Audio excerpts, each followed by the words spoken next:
The night Augusta Ellsworth walked into Orville Morgan's yard with nothing but a glass jar of peach preserves pressed against her chest and desperate hunger carved into every line of her face. Neither of them had the faintest notion that the world was about to tilt on its axis and never quite right itself again. It was the autumn of 1874, and the Kansas plains had turned cruel in the way only Kansas could without apology, without warning, as if the land itself had grown tired of the people who had dared to stake their claims upon it. The drought had come in July, crept through August like a slow fever, and by September it had killed nearly everything that mattered. The corn had shriveled into brown, papery husks. The well on the Ellsworth property had gone down to little more than a muddy whisper at the bottom of a stone shaft, and the man who had built that well, who had dug it with his own hands in the spring of 1870, had been dead since February. Thomas Ellsworth had not been a perfect man. Augusta knew that better than anyone. He had been stubborn and occasionally short-tempered, and he had spent more money on seed than they had any reasonable right to spend in the hard year of 1873. But he had been hers, and he had worked himself into the ground, quite literally. She sometimes thought with the dark humor that grief had taught her trying to hold the land together. The winter fever had taken him in 6 days. 6 days from the first cough to the last breath, and Augusta had been left with 32 acres of reluctant Kansas earth, a mule named Solomon who was as ornery as the drought itself, and a debt to the Harker brothers at the bank in Caldwell that she could not see any earthly way of paying. She had managed through the spring. She had managed through the summer, just barely, eating less than she should have and selling what she could at the Caldwell market. She had sold Thomas's good rifle in June, which had felt like selling a piece of him, and she had told herself she would not cry about it, and she had cried for 2 days. By September she had $2.14 to her name, a root cellar with a few sorry-looking turnips rolling around in the dark, and 1 jar of peach preserves that she had put up in the summer of 1873 when the peaches had come in fine and generous, and she had felt, foolishly, that things were going to be all right. That last jar she had kept, even when she was hungry enough that her hands trembled in the morning. Even when Solomon had looked at her with those long, suffering eyes that seemed to say he too was not getting enough to eat. The jar of preserves had sat on the kitchen shelf like a small golden sun, and she had told herself that as long as she still had it, she had not yet been entirely defeated. But October came, and the money ran out, and the turnips ran out, and Augusta Ellsworth sat in her empty kitchen on a Tuesday evening and understood with terrible clarity that she was going to have to do something she had never done in her life. She was going to have to ask for help. The Morgan ranch sat 4 miles east of her property. She had seen it from a distance. Everyone in the county knew the Morgan place, a proper spread with a painted barn and a solid 2-story house, and cattle that actually looked like they had been eating regular meals. She had seen Orville Morgan a handful of times in town, enough to put a face to the name. He was a big man, broad through the shoulders, somewhere in his early 30s, with dark hair that needed cutting and a way of moving that suggested he was comfortable in his own skin in a manner that Augusta had always found either admirable or irritating, depending on her mood. He had tipped his hat to her once outside the general store, and she had nodded back, and that had been the entirety of their acquaintance. She did not want to go to his ranch. She did not want to go to anyone's ranch. She wanted to manage on her own, the way Thomas had always said a person ought to manage, the way her father had raised her to believe was the only truly honorable way to live. But the shelf was bare and the root cellar was empty, and there was a cold coming in off the plains that she could feel in her bones. And pride, she had decided on that Tuesday evening, was a luxury for people who were not starving. She had heard, through the careful social telegraph of a small Kansas community, that the Morgan ranch sometimes needed extra hands for the fall gather, and that Orville Morgan was known to be a fair man when it came to wages. She had also heard that he kept a good stable and that he ran his operation with a small but loyal crew. She had no particular skills that would make her useful as a ranch hand. But she could cook, and she could mend, and she could do a dozen other things that a working ranch always needed done. And she had 1 jar of peach preserves.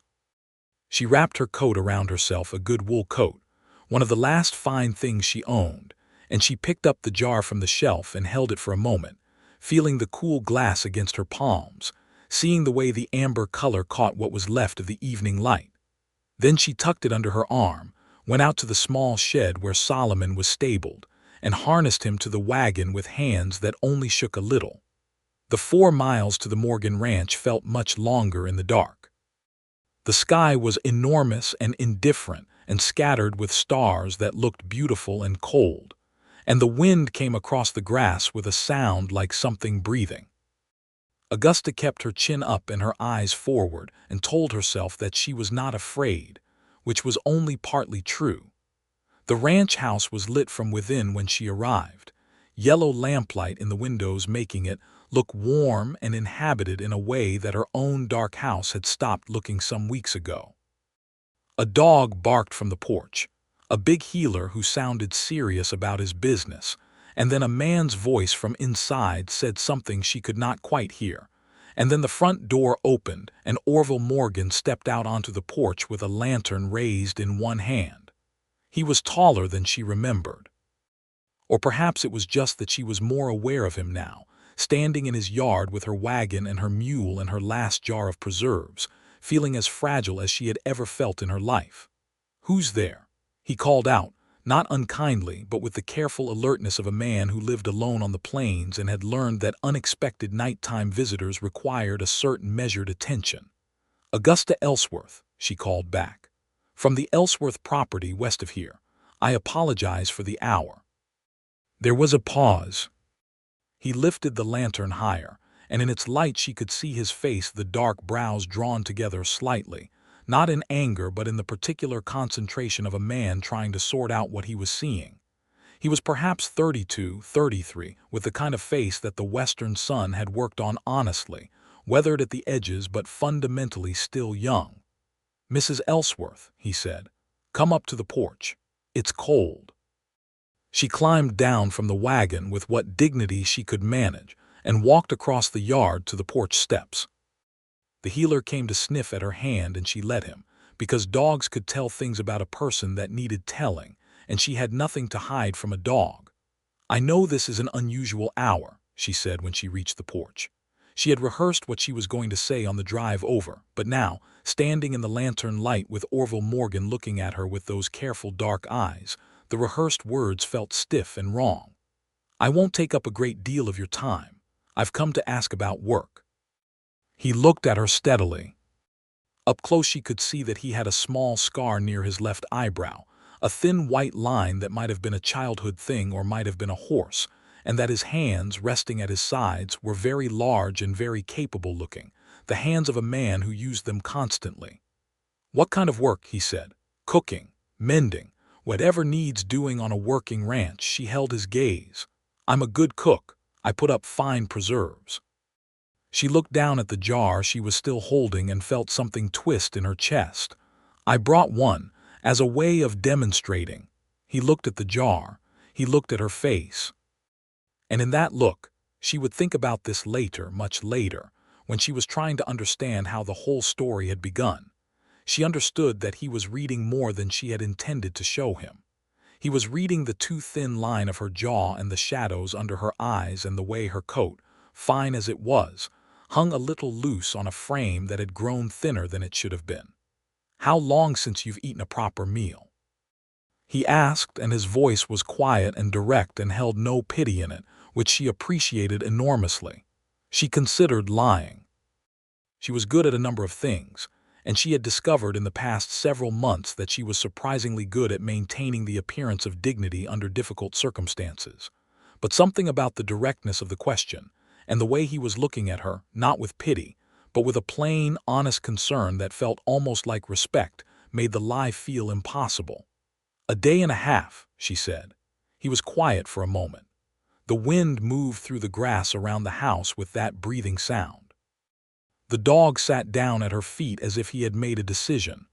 "Come inside," Orville said. "I'm not looking for charity," Augusta said immediately, the words coming fast and sharp. "I'm looking for a fair arrangement. I'll work for my keep. I can cook and mend and—" "Mrs. Ellsworth," he said, and his voice was patient but firm in a way that was not unkind. "I have a pot of beef stew on the stove that I made too much of as usual. Come inside and eat, and then we'll talk about arrangements. That's a reasonable order of events." She looked at him for a moment. The smell of the stew had reached her now actual beef, with onions and something herby, and her body responded to it in a way that was beyond her control, her stomach making its desperate needs known with a ferocity that was frankly embarrassing. "All right," she said. "Thank you." The inside of the ranch house was plain and clean and spoke of a man who lived alone but lived decently. There was a stone fireplace in the main room with a good fire burning, a table with 4 chairs, a shelf of books that surprised her pleasantly, and a kitchen that was simple but well-equipped. She set the jar of preserves on the table and sat in the chair he indicated, and she ate 2 full bowls of stew with bread, eating slowly, because she knew enough about hunger to know that eating too fast after not eating at all was its own kind of problem. He sat across from her with a cup of coffee and watched her eat without making her feel watched, which was a skill she would later come to understand was characteristic of him. That way he had of being fully present without being intrusive.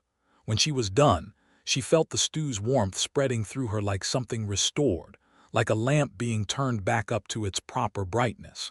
She folded her hands on the table and looked at him. "I want to make a proper arrangement," she said. "I'm not asking for handouts. I need work that pays, and I have skills that are useful. If you need a cook and a housekeeper for the fall season, I can do that work honestly and well." He turned his coffee cup in his hands, a slow, thoughtful movement. "How long have you been managing the Ellsworth property alone?" "Since February. Thomas passed in February." She said it plainly, the way she had learned to say it, without the catch in her voice that had been there in March and April, without the brightness in her eyes that had ambushed her in May. By October she could say it like a fact, which it was. "I'm sorry for your loss," he said, and he meant it. She could hear that he meant it. "Thank you." She looked at her hands. "The place is in some difficulty, but I intend to hold it. I'm not interested in selling to the Harkers or anyone else who comes nosing around looking for distressed properties. I just need to get through the winter, and to do that I need work." Something shifted in his expression, a slight tightening around the eyes that she read as something between admiration and concern. "The Harker brothers have been around your property. Twice. Once in August and once 2 weeks ago. They've made it clear they think the debt on the property is going to force my hand eventually." "Is the debt significant?" She considered whether to answer that. Financial matters were private. But she had already told this man she had not eaten in a day and a half, which was about as private as it got. "Manageable if I can get through the winter and make a proper crop next year. Not manageable if I'm starving in my kitchen in October." He nodded slowly. "I do need help," he said. "My regular cook left in August, went back east to her family. I've been making do, but making do is not a long-term solution. The fall gather is coming, and I'll have extra men on the property for 3 weeks, maybe 4. That's a lot of mouths that need feeding 3 times a day." "I can feed them," Augusta said. "I believe you." He said it simply, without flattery, and she found she believed that he believed it. "I'll pay you fair wages, the same as I'd pay anyone doing necessary work, room and board included." She stiffened slightly. "Room and board. I can't leave my property entirely. Solomon needs tending, and bring Solomon," Orville said. "He can stay in my stable. There's room. And your property is 4 miles, Mrs. Ellsworth. It's not the far side of the world. We can work out time for you to see to things there." She sat with that for a moment. It was a reasonable offer, more than reasonable, really. And yet something in her resisted not the offer itself, but the reality of what it meant, which was that she was genuinely in the kind of situation where she needed to accept help from a near stranger or face something very like ruin. "The preserves," she said, pushing the jar toward him a little. "I brought them as a demonstration of my cooking. You should keep them." He looked at the jar and then at her. "That's a kind offer. But I expect your cooking will speak well enough for itself, once I've had breakfast tomorrow morning." There was the smallest suggestion of a smile at the corner of his mouth, not a broad or obvious smile, just the faintest movement, like something warming at a careful distance. "Consider the preserves a gift if you'd like. I won't say no to good preserves." So it was settled, and Augusta Ellsworth went back out into the cold night air to unhitch Solomon and settle him in Orville Morgan's stable. And she stood for a moment in the warm, hay-scented dark of the stable and tried to sort out how she felt about the arrangement, and decided that she felt cautiously grateful and deeply tired, and that those two things together were more than enough to manage for one evening. She spread her coat over a pile of clean straw in the corner of the stable, because going back to her own cold house 4 miles away in the dark seemed impractical when she was meant to start cooking breakfast at dawn, and because she did not want to presume upon his hospitality to the extent of asking for a room in the house when she was not yet working.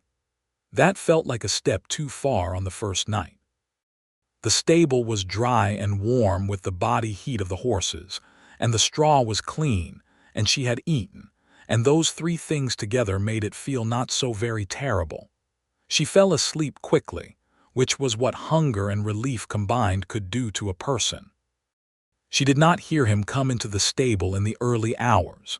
She did not hear him stop at the sight of her curled in the straw with her coat pulled over her, and her dark hair spread loose around her, sleeping with the deep and total abandon of someone who had not slept properly in weeks. She did not hear him stand there for a long moment, very still, with an expression on his face that he could not have entirely explained, something that was part surprise, part something older and more complicated that he was not yet willing to name.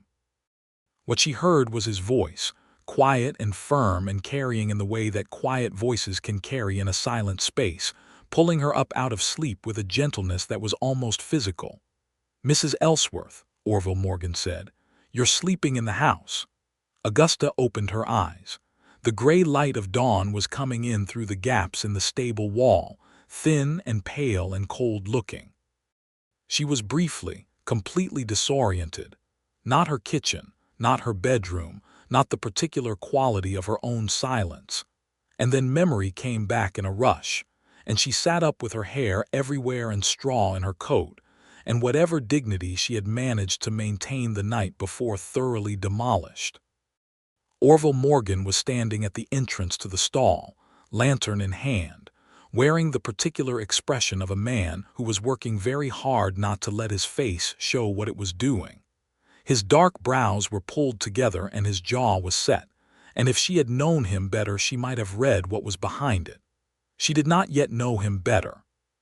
She saw a large, serious man looking at her with an expression that could have been either displeasure or concern, and she scrambled to her feet with as much composure as she could gather, which was not a great deal. "Mr. Morgan," she said, getting straw out of her hair with as much dignity as the activity permitted, "I apologize. I didn't want to presume. You should have woken me," he said. "I have a spare room, a proper bed. You should have said something. It would have been an imposition. It would have been common sense," he said, and his voice was rougher than it had been the night before, with a quality she could not immediately identify. Not anger, something that was working harder than anger. "It's 30 degrees out there, Mrs. Ellsworth. I wouldn't leave a dog in a stable in 30 degrees. She lifted her chin slightly. "The stable is warm. There are horses." "There are horses," he agreed, in the tone of a man who found that argument insufficient. He looked at her for a moment, and she looked at him, and something moved in the air between them that was not yet anything she could name. "Come inside," he said. "I'll show you the spare room and you can wash up, and then, if you're still of a mind to, you can make us both breakfast, which I will be honest, looking forward to considerably." She almost smiled at that. She was quite sure she did not smile, because she was standing in a stable with straw in her hair at dawn, which was not a smiling situation. But something near a smile happened somewhere around the corners of her mouth, and she was fairly certain from the way his expression changed, just fractionally, just enough to notice, that he saw it. The spare room was small and clean, with a quilt on the bed that had seen many winters and was the better for it, thick and softly worn, and a washstand with a pitcher and basin. There was a small window that looked out over the back pasture, and in the early morning light she could see the grass moving in the wind, silver and gray and endlessly shifting. Augusta washed her face and hands, pinned her hair back with the pins she kept in her coat pocket out of long habit, and looked at herself in the small mirror above the washstand. She looked, she thought, like a woman who had been sleeping in a stable. But she also looked, she noticed, like a woman who had eaten a real meal for the first time in too long, and that was something. Her eyes were clearer than they had been. Her color was better. She went down to the kitchen and made breakfast. She made biscuits from the flour in the canister, golden and tall, the way her mother had taught her, with butter worked in cold. She fried salt pork and eggs, and she made coffee strong enough to do honest work. And when Orville Morgan came in from the morning chores and sat down at the table and looked at what was in front of him, she saw on his face an expression she recognized. It was the expression of a man who had been managing on his own cooking for long enough that the reality of someone else's good cooking was almost overwhelming in its welcome. He ate without much talking, which she found she respected. He was not the kind of man who needed to fill silence with noise. When he was done, he pushed the plate back and drank his coffee and looked at her across the table with that steady, considering gaze. "You said you were a good cook," he said. "I said that, yes. You were not exaggerating." "No," she agreed. "I was not." Another of those almost silences. Outside, one of the horses in the stable whinnied, and a rooster was making the particular self-important racket that roosters make at the beginning of the day. The morning light was coming in through the kitchen window and laying itself across the table in long, warm bands, and Augusta sat with her own coffee and looked at the light and thought that she could not remember the last time a morning had felt like this. Not quite safe, not quite comfortable, because nothing in her life was quite those things yet, but present somehow. Real in a way that the past several months had sometimes failed to feel. "There's a list of things I need from town," Orville said. "Flour, sugar, coffee, a few other supplies. If you're going to be cooking for the Gather crew, we'll need considerably more of everything. I usually go in on Fridays, but if you need anything particular, I can make a list," Augusta said. "I'll need to know how many men you're expecting. 6 to 8, depending on who shows, and my foreman, Hector Garza. He's been with me 11 years. He said it in a way that made clear Hector Garza was to be treated with the respect due a man of that standing. Augusta noted it. 8 men plus yourself, she said. 3 meals a day. I'll have a proper list for you by this afternoon. He nodded. He started to rise from the table and then stopped, seemed to reconsider something. "Mrs. Ellsworth," he said, "your property, the debt you mentioned, is it with the First Caldwell Bank?" She looked at him. "It is. Jacob Harker runs that bank." "He does. His brother runs it with him."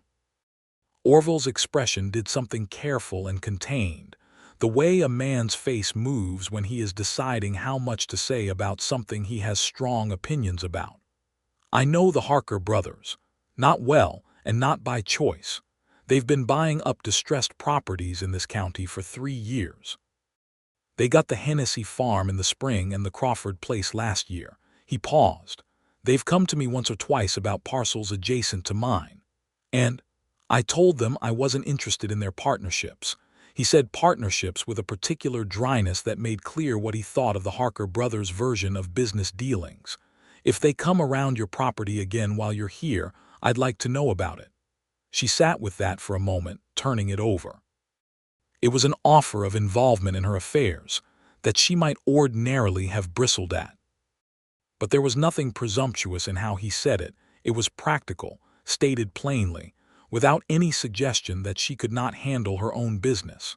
It sounded more like one neighbor telling another to watch each other's backs, which was, when she thought about it, simply what sensible people in difficult country did. "All right," she said. The days that followed had a rhythm to them that Augusta had not expected to find in someone else's house. She woke early and made breakfast, and Orville came in from the morning chores and ate, and they talked about practical things, what supplies were needed, what the gather schedule looked like, what needed mending in the bunkhouse bedding. He was not a man who talked for the sake of talking, but he was not cold, and she found that the quiet between them was a companionable kind than the lonely kind she had been living with for 8 months. She went back to her own property twice in the first week, to feed Solomon's former stable companion, a bad-tempered old cat she refused to abandon, and to check that the place was still standing and not being encroached upon by people who thought an empty house was an invitation. On her second visit, she found the Harker brothers' man, a lean fellow named Sid Chambers, walking around the perimeter of her property with the attitude of someone assessing an acquisition. She told him to get off her land in a voice that surprised even herself with its steadiness, and he went, but slowly, and with a look over his shoulder that she did not like. She told Orville that evening when she came back. She saw his jaw set and his eyes go darker in a way that was not theatrical. It was the genuine, controlled anger of a man who disliked injustice and had the character to say so. "I'll ride over and have a word with Jacob Harker," he said. "I can fight my own battles," she said immediately. "I know you can," he said just as immediately. "I've watched you for a week, Mrs. Ellsworth, and I have no doubt about that whatsoever. But you shouldn't have to fight every single one of them alone. That's not a weakness, that's mathematics. One person against the Harker brothers' resources is a disadvantage you don't need." She looked at him. There was something in the way he said it, not condescending, not managing her, just stating a plain truth with the confidence of someone who dealt in plain truths as a matter of practice, that made it difficult to argue with. Because he was right. She knew he was right. "All right," she said, for the second time in a week, and she noticed that saying it was becoming a little easier each time. He rode into Caldwell the following morning and came back in the afternoon with the look of a man who had said what needed saying. He did not tell her exactly what had passed between himself and Jacob Harker, but over supper he mentioned that he had spoken to the bank about the Ellsworth debt and had made it clear that certain legal procedures around distressed property claims in the county were going to be watched rather carefully by people with the means to watch them. Augusta thought about asking for more details and decided that some information could be received with gratitude without requiring a full account. Whatever he had said, Sid Chambers did not come back to her property. The gather crew arrived on a Monday, 6 men and Hector Garza, riding in with the dust of the trail on them, and the particular combination of hunger and good humor that working men bring after a long ride. Hector Garza was a compact, serious-faced man of about 45 with a silver mustache and eyes that assessed things quickly and accurately.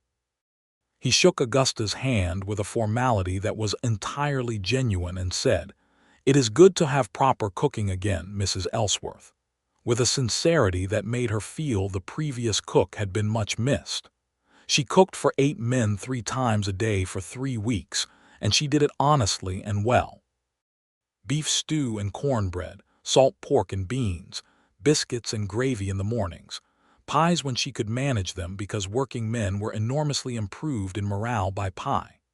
She found that she loved the work in a way she had not fully anticipated, the large scale of it, the satisfaction of a table full of hungry men going quiet because the food was good, the simple clarity of a task that had definite requirements and definite completion.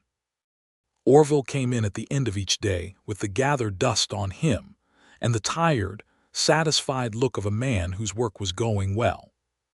He always said something particular about the dinner, not lavish praise but specific observations, the kind of comments that told her he was actually paying attention. He noticed when she tried something new with the cornbread. He commented on the herb quality of the stew. He ate slowly and with evident appreciation, and she found herself, without entirely planning to, cooking with him specifically in mind, adjusting things slightly toward his evident preferences, which she was cataloging without consciously deciding to catalog them.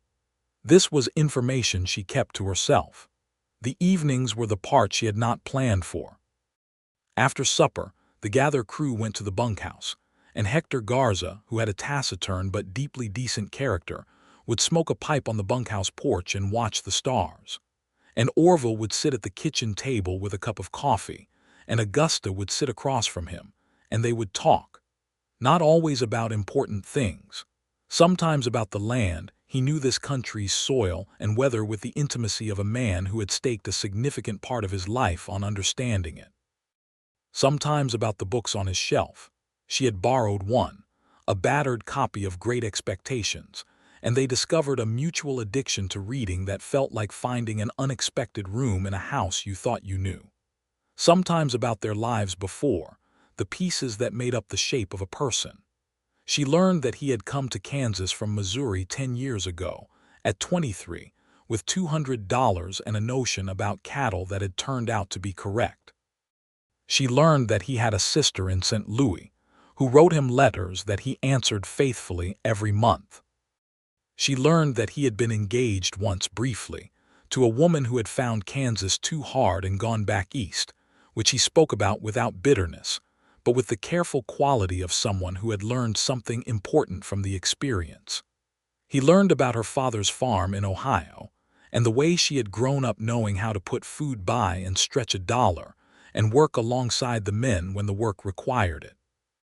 He learned that she had met Thomas Ellsworth at a church social in the spring of 1869, and married him 6 months later, and moved to Kansas with a faith in the future that the land had tested severely, and that she had not quite managed to surrender, even now.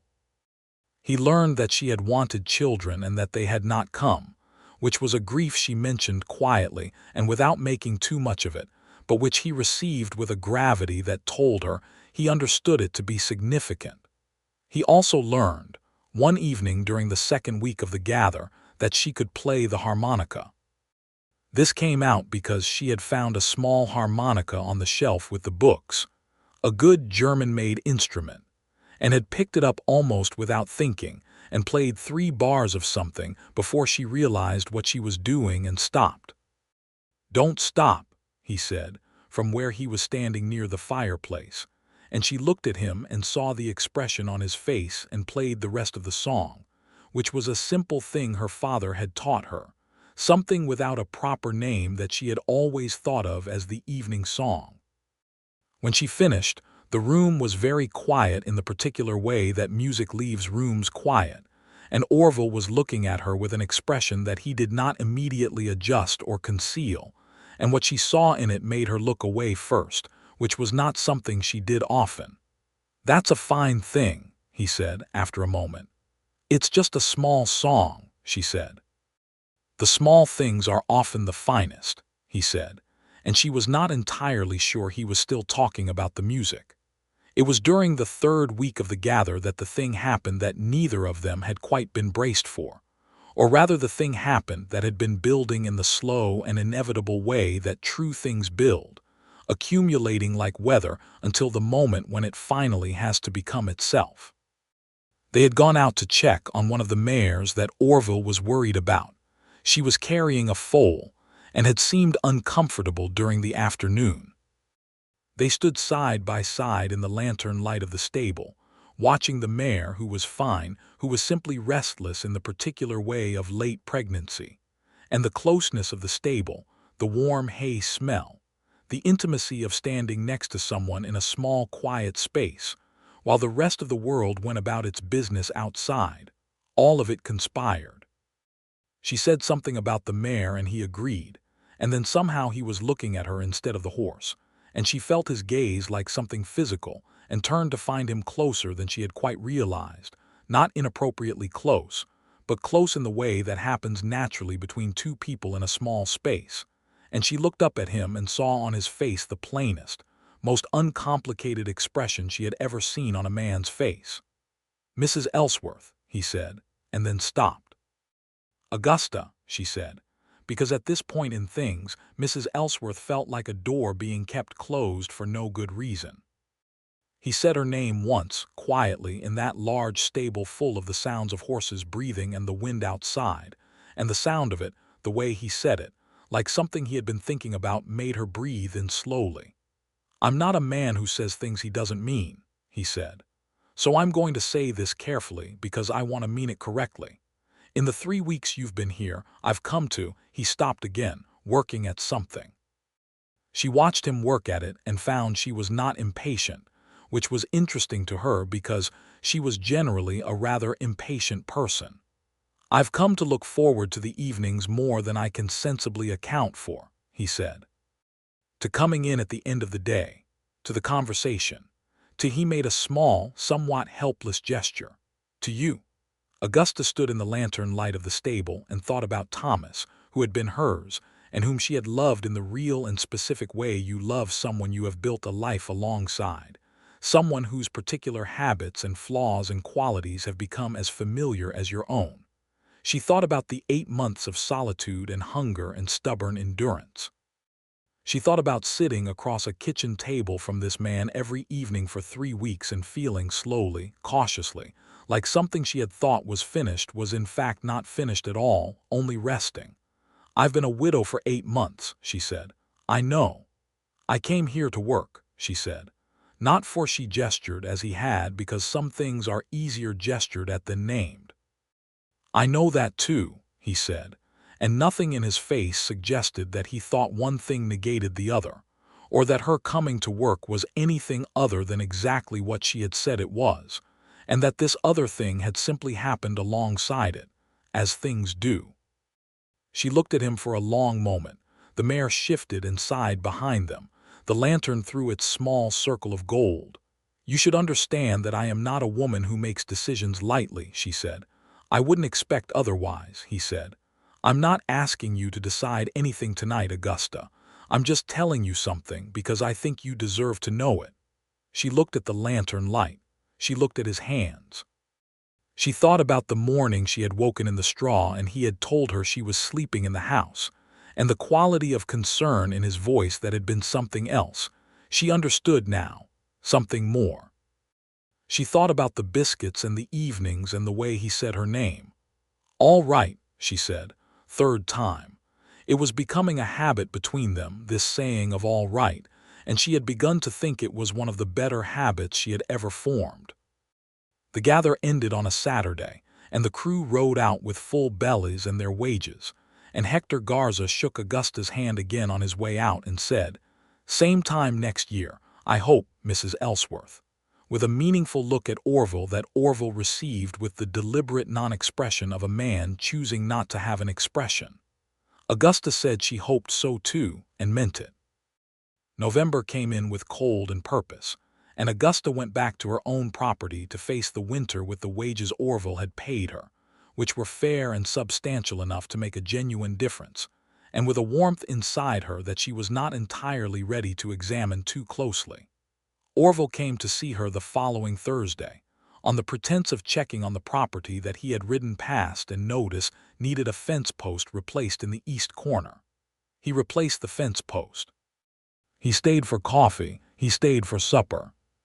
He stayed until the stars were well established in the sky, and then rode back to his ranch, and Augusta stood in the doorway of her dark house and watched the lantern of his horse diminish across the flats, and felt something in her chest that she decided, with some resolution, to simply acknowledge. He came back on Sunday, and the Sunday after that. By December he was coming 3 times a week, and each visit involved less and less pretense of practical purpose, and more of simply being in the same place at the same time, which both of them found to be, increasingly, the place they most wanted to be.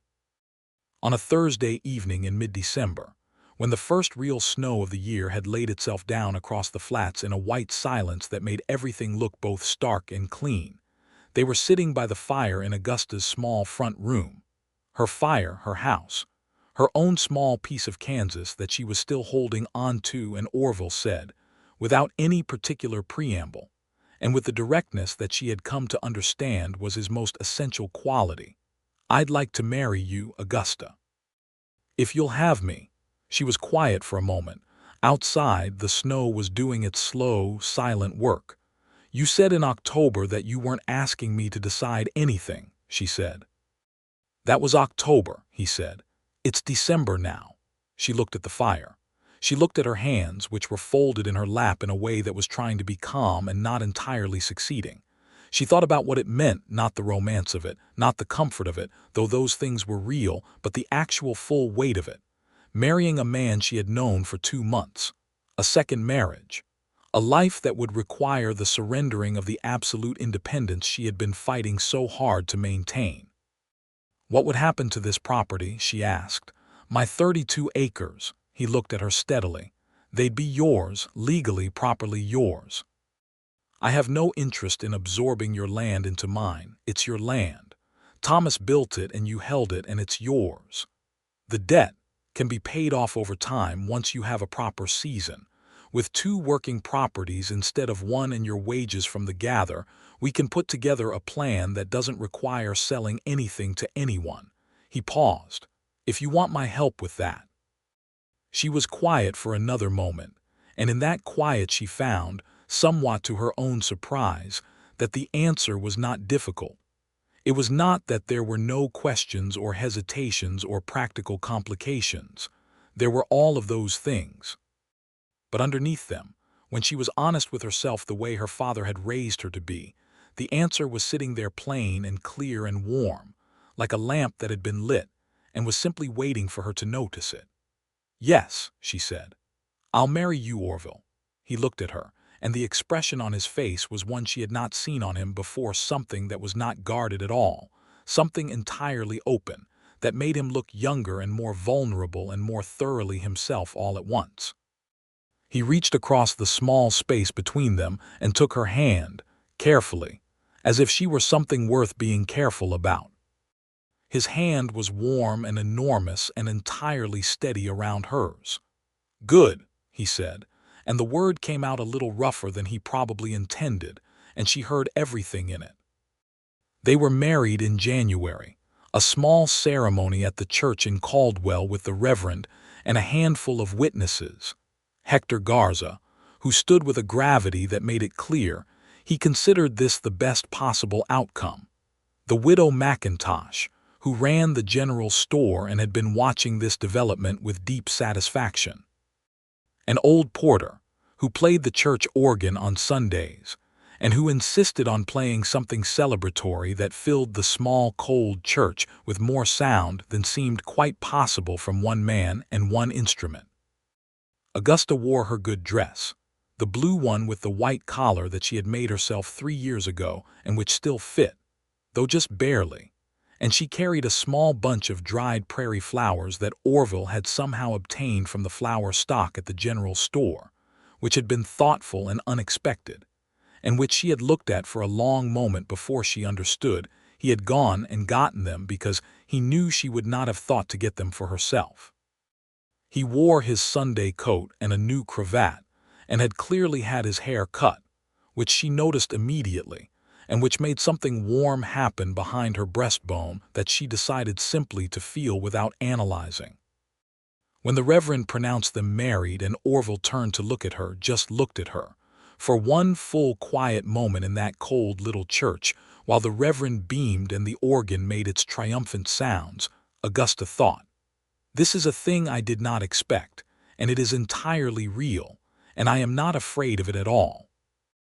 They moved Augusta's things to the Morgan Ranch in January, and made the trips back and forth across the 4 cold miles with Solomon and the wagon, and she noted that Orville handled her things with a care that was not excessive but was genuine. Her books, her good dishes, the quilt her mother had made, all of it treated as though it mattered because it did. The spare room became something else. The kitchen became hers in a way that it had been in some sense for 2 months already, and making it fully hers was a small and satisfying transition. She put the jar of peach preserves on the kitchen shelf. Orville had kept it there all along, had never opened it, and she stood and looked at it for a moment. This thing she had carried through the dark to a stranger's house in October, and thought about what it had been. Not just preserves, but the last thing she had of her own to offer. "I never opened them," Orville said from behind her, and she turned to find him in the kitchen doorway, watching her with that steady, direct gaze. "Seemed like they ought to wait." "For what?" "For a proper occasion," he said. "I think this qualifies." They opened the preserves that evening and spread them on the biscuits she had made, and they tasted. She thought of last summer and of everything that had followed since, amber and sweet and more complex than they had any right to be.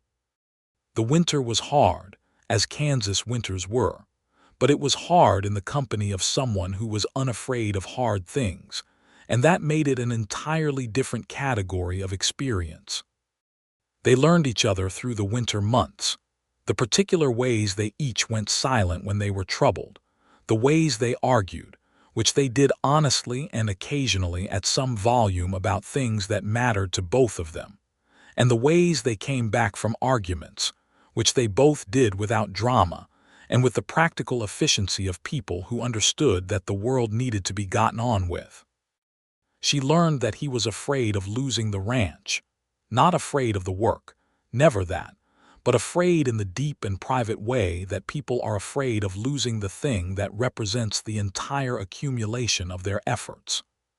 She understood this in a way that was almost cellular, and she told him so one February evening when he came in from a long day looking more worn than usual, and he had looked at her as if she had handed him something he had not known he needed. He learned that she grieved Thomas in a way that was not about being still in love with a dead man. It was more elemental than that, the grief of someone who had shared a life and a project and a particular kind of faith, and then been left to carry the weight of it alone. He never tried to rush her past it or compete with it, which was perhaps the single most intelligent thing he could have done, and she loved him for it in a way she could not quite articulate. She also learned that he snored in a way that was genuinely impressive, and he learned that she was ferocious before her first cup of coffee, and these practical discoveries were made with the laughter that comes from real intimacy, the kind that is not romantic in the sweeping sense, but is better than sweeping romance in the ways that actually sustain a life. In March, she discovered she was pregnant. She sat with the knowledge for a day before she said anything, turning it over and over in her mind with a complex mixture of emotions that included joy and terror, and something so tender it almost hurt. The children she and Thomas had wanted and not had. The years she had spent half grieving that particular absence alongside everything else. And now this, unexpected and overwhelming and entirely real. She told Orville on a Sunday morning when the spring was first making itself known in the quality of the light, that particular February into March warmth that is not quite warmth yet, but is no longer entirely cold. She told him at the kitchen table, with her hands around her coffee cup and her eyes looking at the table rather than at him, which was uncharacteristic enough that he put his own cup down and waited with the quality of stillness he had that always meant he was paying serious attention. When she looked up, what she saw on his face was everything. There was no other word for it. He was a man who did not make a great show of his feelings, who expressed things carefully and in measured ways, and what was on his face in that moment was entirely unguarded and radiant and terrifying in its openness. And Augusta felt her eyes fill with tears, which she had not planned on and did not particularly want, and she laughed through them, which made it better. He came around the table and knelt beside her chair and took both her hands in his, and he said, very quietly, "Augusta," and then he could not seem to find the rest of what he wanted to say, which was fine because she heard all of it anyway. The spring came in with a generosity that felt almost like apology after the cruelty of the previous year. The rain came at the right times and in the right amounts. The Morgan cattle were healthy through the calving season. Augusta's 32 acres, which she and Orville planted together in April side by side, her planning the kitchen garden and the corn rows while he worked on the larger field preparations, conferring with one another in the comfortable shorthand of people who are learning to share a vision. Those 32 acres began to show themselves willing to cooperate after a season of refusal. The Harker brothers made one more visit in April, coming directly to the Morgan ranch this time, presumably having heard about the marriage. Jacob Harker was a sleek man in an expensive coat who reminded Augusta of a water moccasin in both appearance and method. He sat in the front room and spoke to Orville about the Ellsworth property with the smooth language of business that was really the language of opportunism, suggesting that the best thing for everyone would be to settle the debt cleanly and let the land go to people who could make proper use of it. Augusta was in the kitchen when they arrived. She brought out coffee, and she sat down, and Jacob Harker looked at her with the particular condescension of a man who thought a woman in a kitchen was a woman who could be talked around, and Augusta let him talk for approximately 90 seconds before she said, in the clearest, most composed voice she owned, "Mr. Harker, the debt on the Ellsworth property will be paid in full by November, and I will be paying it myself from the earnings of the harvest season. You should know that I have copies of every document related to that debt, and I have had them reviewed by a lawyer in Caldwell, who has confirmed that the terms are exactly as I understood them to be. There is nothing to discuss about that property except when you would like to receive final payment." Jacob Harker looked at her. He looked at Orville. Orville was sitting with his coffee cup and an expression of calm and complete support that managed to convey, without a single word, that whatever Augusta had just said was the entirety of the Morgan household's position on the matter. Harker left shortly after, and Orville looked at Augusta across the room and said, "The lawyer in Caldwell." "I went in February," she said. "I used some of the wages, it seemed prudent." He looked at her for a long moment with that expression she had come to know, the one that was admiration and something warmer both at once, and said, "I believe I married the most sensible woman in the state of Kansas." "Probably the whole of the Midwest," she agreed. In the summer, Hector Garza came back for the work of the season and brought with him the news, delivered in his particular formal style, that he had heard Augusta's cooking discussed in no fewer than 3 counties. She told him she hoped her cooking had not made the men entirely ungrateful about their own kitchen arrangements, and he said with perfect seriousness that on the contrary, it had raised standards considerably, and he considered this a public service. The baby was born in late October, in the same month that Augusta had first walked into Orville's yard with her jar of preserves. It seemed right, she thought, that something so significant should happen in October, which had turned out to be the month her life had pivoted on its hinge. It was a boy. They named him Thomas Orville Morgan, and in the doing of it, Augusta felt both the loss and the love and the continuity of things in a way that was almost unbearable in its richness.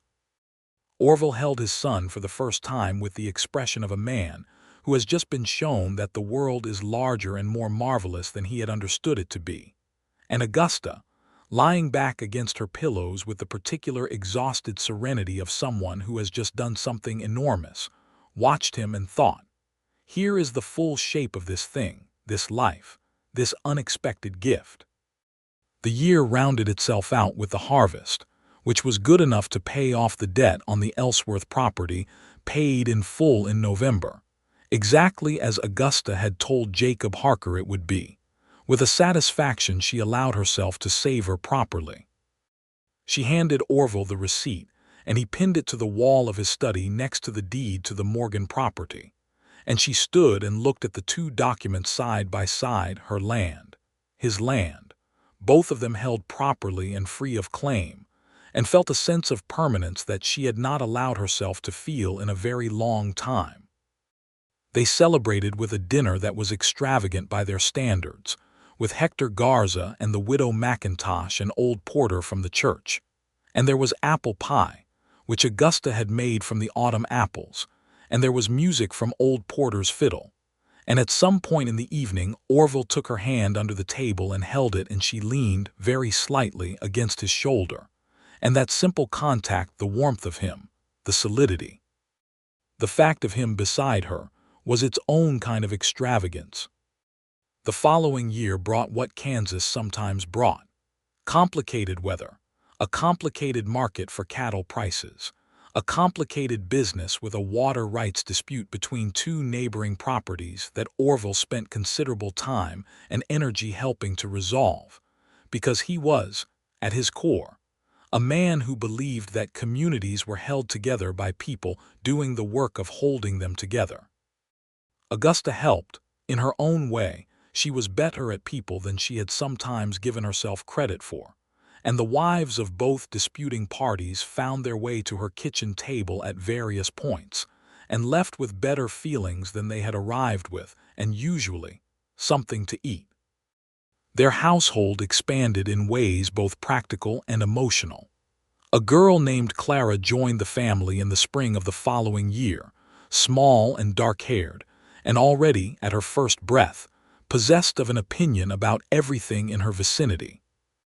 Orville held Clara the way he had held Thomas, with the stunned and reverent wonder of a man being shown something he cannot quite believe is his to have, and Clara, from her first week of life, showed a decided preference for being held by him specifically, which Augusta found both amusing and deeply satisfying.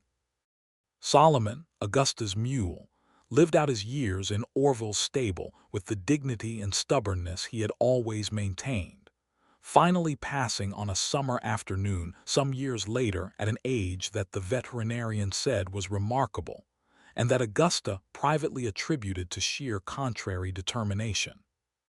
She cried over Solomon in a way that surprised even her, and Orville did not say anything foolish about it being only a mule, because he understood, as he generally understood the things that mattered to her, that Solomon had been there through the worst of it, and that mourning him honestly was simply right. The years came and went and shaped themselves into the texture of a life. They had disagreements about the management of the combined properties that were sometimes heated and always resolved by the practical application of mutual respect. They had seasons of genuine hardship, a cattle illness one winter that cost them badly, a dry spell 2 summers later that required the kind of disciplined management that drew on every skill and resource they had between them. They had seasons of ease and abundance that they received with gratitude rather than taking for granted, because neither of them had forgotten what it was to have nothing. Thomas grew up sturdy and serious like his father, with a gift for the land that revealed itself early in the way he talked about the soil and the seasons, and a sweetness that was entirely his own. Clara grew up fierce and clever and verbally accomplished in ways that made conversations at the Morgan dinner table a lively and sometimes overwhelming experience. Both children learned to ride, to work, to read, to think. Augusta taught them all of it with the same directness she brought to everything, and Orville backed her in every lesson with the consistency that was his particular gift as a father. There were evenings, years into their marriage, when the children were in bed and the house was quiet, when Augusta and Orville would sit together by the fire, her fire now, their fire, in the house that had become entirely theirs, with their coffee and sometimes with books, and the quality of the silence between them was something she had come to think of as one of the finest things in her life. Not the absence of conversation, but the presence of ease, the full, comfortable sense of being exactly where you were supposed to be with exactly the person you were supposed to be there with. On one of those evenings, sometime in their 4th or 5th year of marriage, she got up from her chair and went to the kitchen shelf and got the harmonica down. It was hers now, had been hers since that first evening in his kitchen when she had played it without thinking. And she played the evening song, the small song her father had taught her that had no name. Orville looked at her from across the room when she finished, with the same expression he had worn the first time she played it, open and entirely present, without guard or management. And she thought about October 1874, And the night she had walked across the dark flats with a jar of preserves and her last shred of dignity. And the morning she had woken in the straw to hear him say, "You are sleeping in the house." She thought about what she had been that October, frightened under the composure, hungry under the pride, more fragile than she had wanted anyone to see. She thought about what she was now, sitting in a warm house with her children asleep and her land paid and her husband looking at her like she was the best thing that had ever happened to him. "What are you thinking about?" Orville asked in the quiet way he asked things, the way that never demanded but simply left the door open. "October," she said. He was quiet for a moment, and she knew that he understood which October she meant, because he was the kind of man who remembered the things that mattered. "Best month," he said. She laughed genuinely and completely, in the way she laughed with him without restraint, the full sound of it filling the room. "It wasn't particularly pleasant at the time," she said. "No," he agreed. "But consider everything it turned into." She sat with that. She looked at her hands, no longer the trembling hands of a woman who had not eaten in a day and a half, but steady, capable, flour-dusted at the edge of one nail, hers. She looked at him, this man she had walked out of the dark to find, this stranger who had given her stew and a place to sleep, and then, over the following weeks and months and years, everything else. "All right," she said. "I'll grant you October."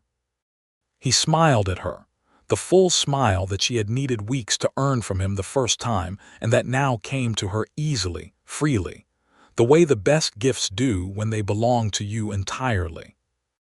He reached out his hand and she took it, as she had taken it across that same kitchen table on the evening she had said yes to marrying him, and the lamplight laid itself gold across their joined hands, and the fire settled in the grate and somewhere in the back of the house. Thomas murmured in his sleep, and Clara made a small imperious sound and then went quiet. Outside, the Kansas night was enormous and cold, and full of the particular silence of a land that makes demands of the people who choose to live on it, that requires everything a person has and then asks for more, and that occasionally, in its hard and beautiful way, gives back something that makes all the asking worthwhile. Augusta held her husband's hand in the lamplight and listened to the silence and thought that she was, at this precise moment in this precise place, the most thoroughly contented woman she had ever known, and that the road that had led her here, the empty shelf, the jar of preserves, the dark 4 miles, the cold stable and the voice that had found her at dawn, had been, in spite of everything that had made it difficult, exactly the right road. She would put up preserves in the summer, as she always did. Peach, when the peaches came in. Plum and apple and the good strawberry jam that Thomas and Clara fought over at breakfast every single morning without fail. She would fill the shelves of her pantry with the amber and ruby jars, row on row, the color of summer banked against winter, and she would think of that last jar and what it had purchased, not just a night in a warm stable, not just a meal and a fair arrangement, but this, all of this, the whole improbable and irreplaceable architecture of her life. And on Sunday mornings, Orville would open whatever jar was current and spread the preserves on her biscuits, and eat them with the same private, serious pleasure he brought to everything that was genuinely good. And she would sit across from him and drink her coffee and look at the shelf and feel, in the marrow of her bones, like someone who had won. Spring came again, as it does, turning the long flat grass from brown to green, filling the air with that particular sweetness that Kansas keeps in reserve for the moments when it decides to be generous. The children ran in the yard, and the cattle moved across the pasture, and the land went about the serious business of renewing itself, which it did every year regardless of what the people on it required of it, but which somehow always felt personal, always felt like an answer to something. On the morning of their 5th anniversary, which fell in January, cold and bright and still, Orville brought her coffee in bed, which was something he had started doing on the 1st anniversary and had not stopped, and he sat on the edge of the bed and said, without preamble in his straightforward morning voice, "I've been thinking about the east quarter of your property." She looked at him over her coffee cup. "What about it?" "I think we should build a proper structure out there. Storage, maybe, or a proper working shed. The way the soil profile reads in that quarter, if we rotate the crop right, we could increase yield significantly over 3 years. We'd need somewhere to house the extra equipment." She listened to him talk about her land with the particular intimacy of someone who had learned its specifics not as abstract property information, but as actual, particular knowledge. The drainage patterns, the soil variations, the way the wind moved across it. And she thought that this was perhaps the most romantic thing she had ever experienced. This man talking about her 32 Kansas acres as if they were something precious and worth the careful investment of attention and thought.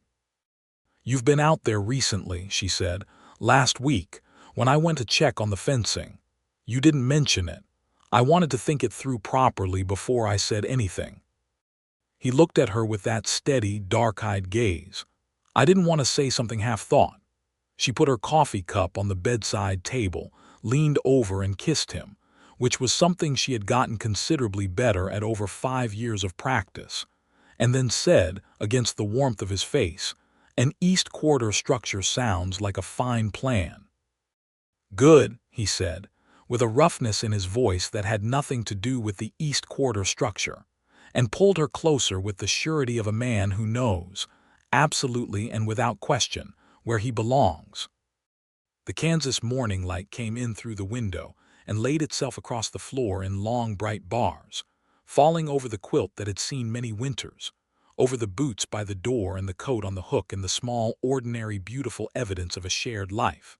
And outside the prairie stretched itself under that enormous sky that had watched over everything, the hunger and the hope, the difficult journey and the warm arrival, the stubborn seeds and the long-awaited blooming, and kept its own still, vast, inscrutable counsel, the way the land always does. But Augusta Ellsworth, Augusta Morgan now, though she kept the Ellsworth name on her land because it was hers and had been earned, Augusta knew what it meant.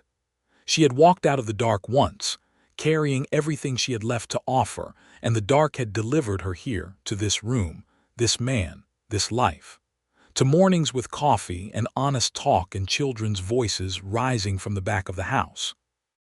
To the harmonica on the shelf and the preserves in the pantry, and the 32 acres that she had held by sheer will, and that were now, finally, not a burden but a foundation. She had come to the Morgan Ranch with her last jar and her pride and her hunger, and she had found, in the gray light of a Kansas dawn when a man's voice had pulled her out of sleep to say she was sleeping in the house, she had found the beginning of the rest of her life. And the rest of her life, it turned out, was everything.